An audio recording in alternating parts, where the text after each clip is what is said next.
Readers, I know that what I'm about to say is a known given, but people are weird.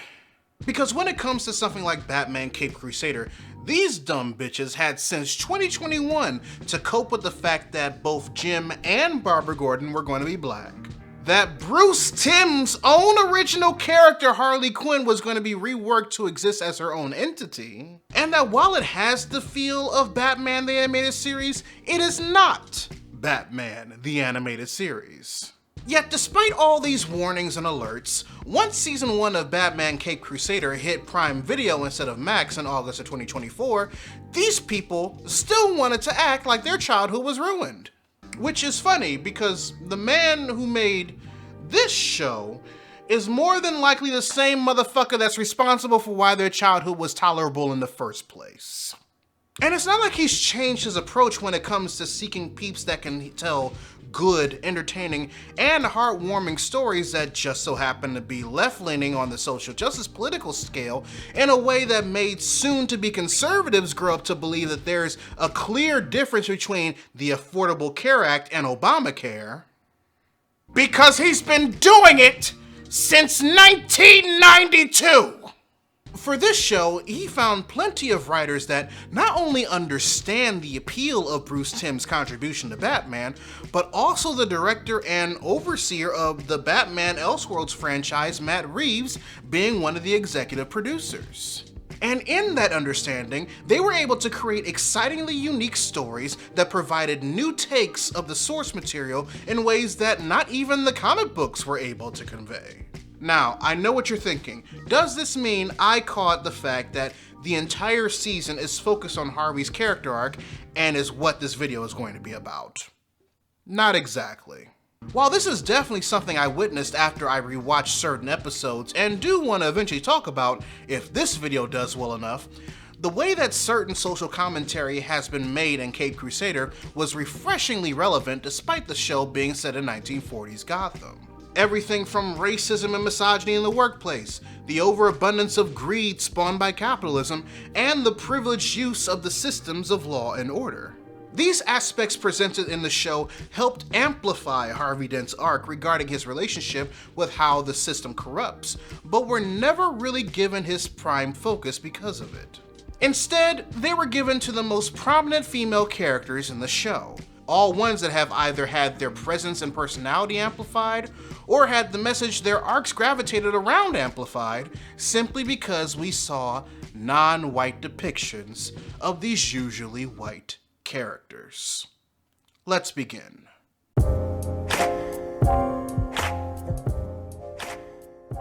Hey readers, Laurent here, offering you analysis and perspective on your favorite bits of geek and pop culture media. If it wasn't obvious from the intro, this video will in fact contain spoilers for season 1 of Batman Caped Crusader.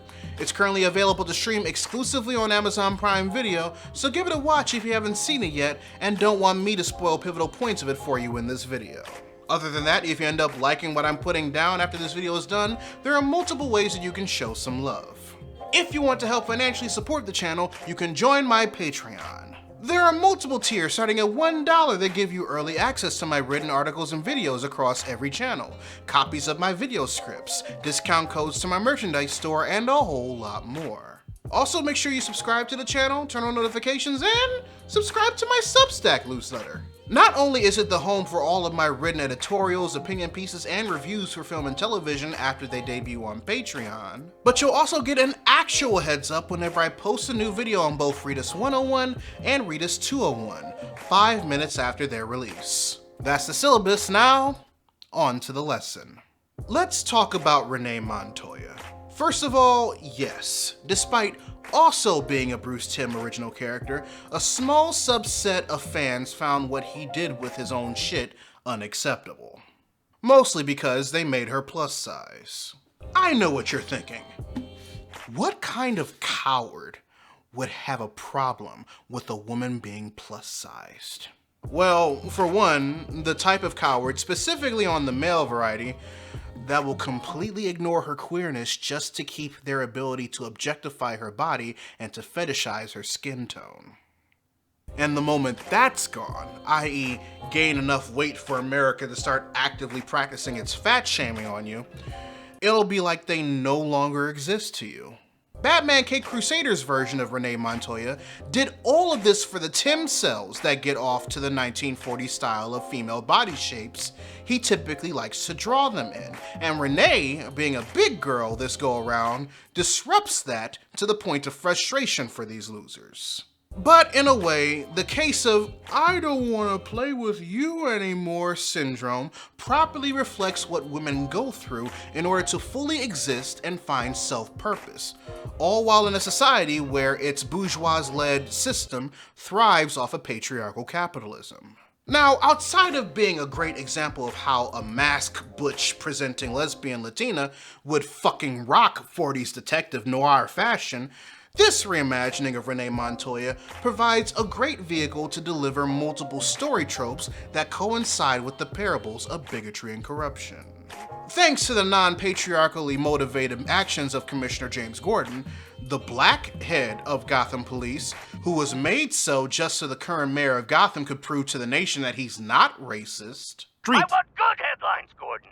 Wasn't that the whole point of you in that job? Good press! Renee Montoya is living the life she always wanted to live as a police detective, despite being surrounded by those who think the closest women should ever get to the role of detective is to be an in-office secretary. Now, this is to be expected, considering the ones that are ACAB deniers as few bad apples representatives in Caped Crusader are Harvey Bullock and Arnold Flass. One being a character that has a history of letting corruption and institutions sway him, and the other just being a corrupt piece of shit in every universe he's in. Not only can their alliance be bought by any mob head of Gotham, but they react similarly to men who hate the idea of seeing women as equals. But this is only within her station. Literally. Because yes, there's the easily identifiable corruption and sense of brotherhood among the majority male police force that Montoya deters from assimilating into. This trait more than likely why Gordon made her detective upon claiming his black job. You took a big risk making me a detective. I've let you down. But there's also how she handles those that have been corrupted in other institutions surrounding the profitable paranoia of crime. People like, you guessed it, Harvey Dent, who care more about getting a significant amount of quote-unquote criminals behind bars to give the middle and upper class the illusion of safety in order to advance his political career. You give me an arrest, and I can put on a hell of a trial. Make us both look good. Will anyone do, or should I focus on finding the actual murderer? Now, while these are understandable reasons thanks to how he looks on the bright side of policing, one could say that these aren't the only reasons why Gordon picked Renee. Like her family was depicted in Gotham Central, the series that first revealed that she's a lesbian upon her official introduction into the comics, Renee Montoya represents the Gothamite that has been from the side of town people like Dent write off as criminals and election fodder. She's the one who was born and raised in the city and has to watch its midtown and downtown areas be changed and gentrified by the offspring of white flighters who still consider neighborhoods mostly populated by its black and brown citizens, quote unquote, dangerous. She's seen what happens when lack of local resources and services amplify the desperation that drives people to crime firsthand. She's seen how easy it is for not just institutions of law enforcement, but also society itself to write off those who live in public housing and the like. And because of how much she's wanted this opportunity, her role in Batman Caped Crusader tells us that she's seen what happens when nobody who looks like you are in the positions that can help inspire you to both be better and help out your fellow man. And that's mostly because, as I stated earlier, Gotham, like other real-life cities here in America, caters more to the permissions of the privileged than it does to the poor. Richies can't stomach the real Gotham, so they just leave instead of making the city better. Go to the suburbs, where it looks nice. And speaking of the privileged and the poor, Harley Quinn did nothing wrong. Just like with Renee, Harleen's reimagining has been met with the age-old cis-hetero male critique that is, I can't fap to this shit. That's right, ladies and gentlethems. It's another case of wishing a female character better cater to the side of the fan base that believes wiping your own ass is something only queer folk do. Nowadays, they hide behind the argument that the original design for her is just so iconic at this point that you can't even imagine her in anything else. In which I say, girl. But as you would soon come to realize, this shield is guarding the fact that this version of Harley just isn't as easily objectifiable as they want her to be. It's like a lot of them saw this new look and went, why doesn't she look sexy? She's supposed to look sexy. That's why I'm giving that she's Asian now a pass, mind you, but she's still supposed to look sexy. Of course, this, while still very loud, is a minority in regards to how the consensus about her rework. A lot of people were really excited to see a version of the character that didn't rely on first being Joker's sidekick to gain relevancy. Because of this, I believe there was power in removing the control that the male gaze once had on both Renee and Harley, and I especially felt that way when they used the decision for the two to possibly explore a romantic connection for as long as it lasted. It was just as authentic as the platonic relationship she had with Barbara, and that we constantly saw play out so that the ending of their friendship during her villain episode felt more real. And the same can be said about her having to ditch Renee. The build up to seeing the type of person she is with her friends versus on the clock before getting to the main event definitely helped make this reimagining of Harley feel real, especially when we see the main motivation of her crusade against those who gorge on capitalism. That's because this Joker-free iteration of Harley helps us further see the clear class divide in Gotham that would soon be proven relevant with the introduction of the East End and the like. It's hinted at in her introduction episode when she acted as Bruce's evaluator by court order. Life is just different for people in my position. Someone wealthy, you mean? I'm sure it is. But soon we see that she, and possibly all her homies, hates the concept of trickle-down economics that Reagan will introduce in 40 more years, and has created a very efficient system regarding how to handle those who only believe in socialism as long as it's only among the rich. This includes breaking the minds of the out-of-touch millionaires after they spent years breaking the backs of the working class, having them willingly redistribute all of their wealth down to the penny to the communities they hurt and tortured under threat of poverty for years, and then make them so far gone in their mental break that the very thought of her makes them want to unalive themselves because they think they're finally about to reunite with their mama. I remember seeing people on TikTok celebrate how more menacing this version of Harley is. However, the common denominator in the equation regarding why it worked outside of how easily she could turn on and off the persona is that every single one of her victims were those who constantly got rich off the labor of others and refused to give them even a single fruit that grew from their efforts. Because it's Gotham's most wealthy, yet most greedy, that are helping perpetuate the growing crime rates. Not providing proper wages to their employers forces the desperation of crime on others who are simply trying to survive. Their greed, stealing the money out of the pockets of the poor and working class via inflation whenever supply and demand are treasured more than humanitarianism and empathy, do nothing but prove that profit no matter what is the only drive. It's even in those, like Bruce did, that present as if they've only ever been used to others that have immediate relatability in their own sense of privilege.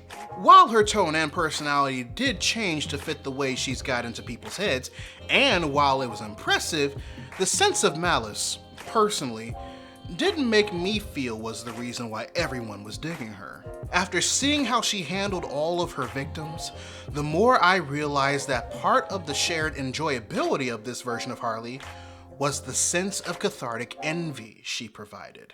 Making a billionaire that would rather lay off an entire department's worth of workers in the industry that they built on their backs just because they needed a bigger end of year bonus, mentally suffer until he distributes his own wealth and guillotines his own head, is something that a lot of us who have been holding the Eat the Rich protest signs for a while now recently found out that we're into.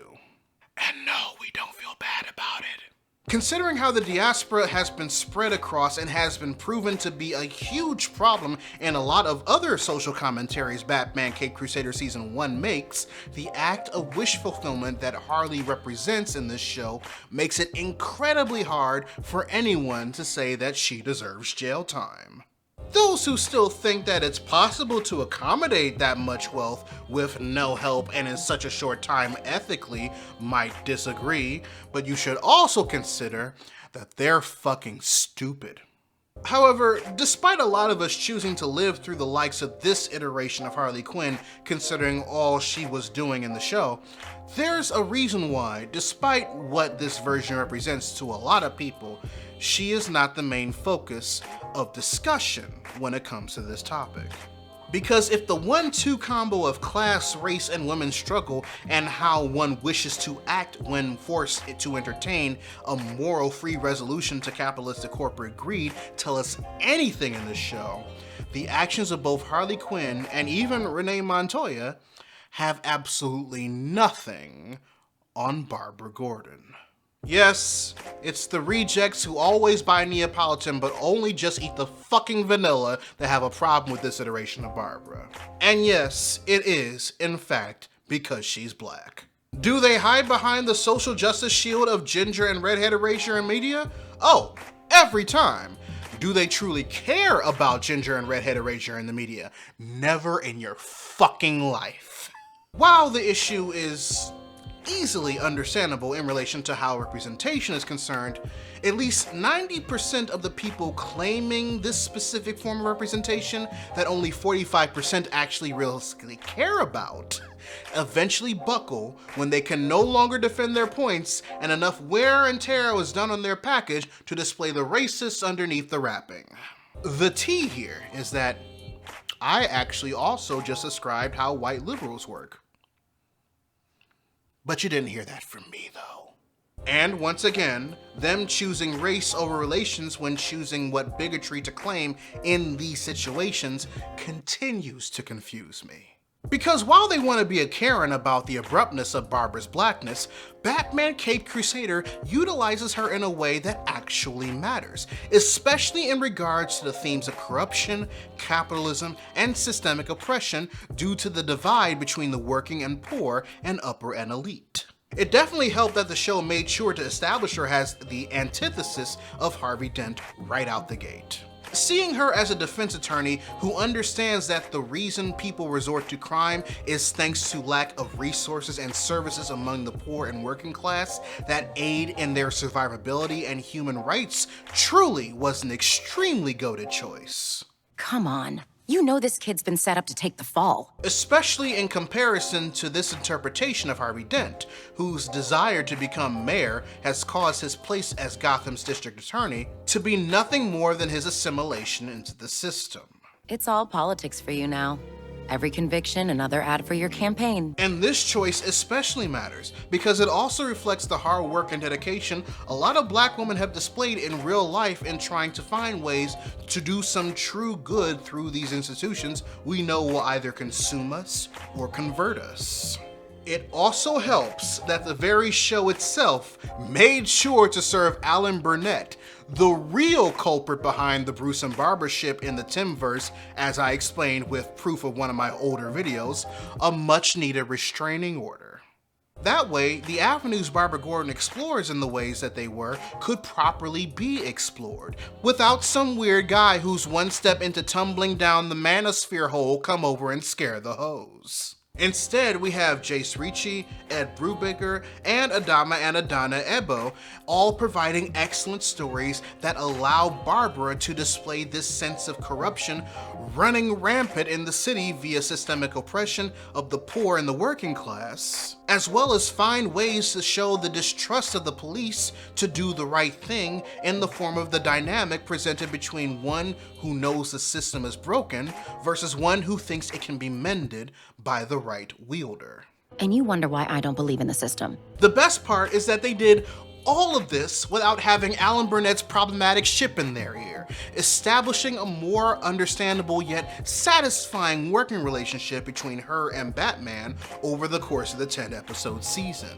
And because Burnett's not here to ruin the vibes with his brown liquor, we can also see the differences between Bruce's direct and unforgiving way of handling the problem by unabashedly punishing those who use and take advantage of the manipulation, and Barbara empathizing and sympathizing with the victims of circumstances, as she calls them, in order to find ways of helping them under the same accordance responsible in the first place. Barbara is the strongest among the three women that I explained in this case.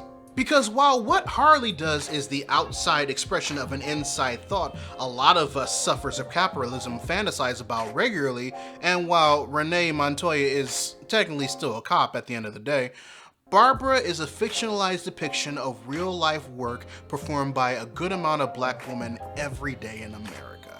And it says a lot that even if she'll never see her own cape and cowl like the Robins at Dr. Tompkins' orphanage, it says a lot that the writers of Batman Caped Crusader decided that Barbara Gordon would still find a way to do her part in saving Gotham. Now, before you ask, no. I promise you that if these three characters stayed in either their original white or skinny selves, usually depicted in Batman the Animated Series in Batman Caped Crusader, the impact that Renee, Harley, and Barbara made would not be as impactful. That's because, thanks to systemic oppression and capitalism working hand in hand in real life to make suffering the commonality between marginalized people and the working class, seeing this type of action against these problems made by women that don't cater to European beauty standards and or the male gaze, regardless if it's socially accepted or morally frowned upon, just won't work. Hearing a beat Latina cop who grew up in the projects with other BIPOC that the rest of the city deems as dangerous talk about the white flighters and the like abandoning the city for the suburbs is more real and believable than it coming from Michelle Rodriguez in her Wild Things era. Seeing an Asian psychologist kidnap, mentally break, and drain the accounts of every businessman in Gotham that channeled the Republican Party from 1980 onward makes more sense because the usual blonde-haired, blue-eyed depiction of her, especially in 1940, wouldn't care about the wealthy not paying the poor a living wage as long as she got hers. And given everything the show gave us in regards to scenarios and situations, white Barbara in this show would care more about white feminism, instead of black Barbara being capable of seeing that the true enemy of feminism as a whole is patriarchy, capitalism, and true inequality. When you add these aspects of the show moving in the background, it not only enhances the new updated feel that this 1940s stylized take on Batman delivers, but also the progress, journey, and change you feel if you follow Harvey Dent's arc throughout all 10 episodes. It's sharp, it's tactical, and it's current, especially with how things regarding Batman and Gotham in modern media are being explored to highlight the systemic problems in our own shit. But of course, that means nothing when trying to inform a small group of very loud people that are just bigoted and horny. And because they're doing it online, you just know that their mentally regarding the former isn't helping them handle the latter. So they can stay that way until their balls turn violet. Meanwhile, I'm going to enjoy these great, refreshing takes on characters that I've grown up with that have incredibly relatable goals and arcs thanks to living the life of society they represent in the show, and get my dick sucked. Because unlike them, I have people in my life that genuinely like me enough to do that for me. But I digress, readers. Your homework assignment for the day. Write in the comment section below what you thought of Batman Caped Crusader Season 1 if you've seen it. Or if you feel like sharing with the rest of the class a reimagining of a character you've seen on either film or TV that left a better taste in your mouth than you thought it would. Like you weren't expecting the grape flavor to really pop out like that, because it's always the grape flavor that truly surprises us. Whichever question you decide to answer, I'd love to know your thoughts. A huge shout out to my patrons, both big and small, for helping make this channel possible. Make sure you check out the card at the end of the video to join, or click the link to it or any of my affiliates in the description box below. But until then, this is Readus 101. Class dismissed.